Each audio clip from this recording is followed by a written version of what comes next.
If you want to open an app in the floating window mode on OPPO Reno 15 Pro, first of all, you can open the app that you want to open in that pop-up view. Then we can go to the background apps, tap on the app name that is above the app preview, and then over here we have this floating window option. In the view, we can of course resize the window.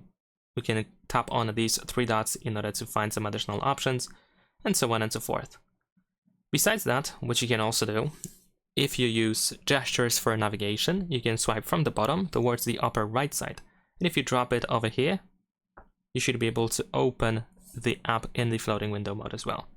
If you receive a notification from an app in the form of a banner that is going to be at the upper side of the screen, then you can actually swipe down on that banner, from that banner actually, in order to open the app in the floating window mode. And last but not least, if you use Smart Sidebar, if you just simply tap on any of these apps that you have available in here, you will open the app in the floating window mode as well. That is pretty much it. Leave a like and subscribe.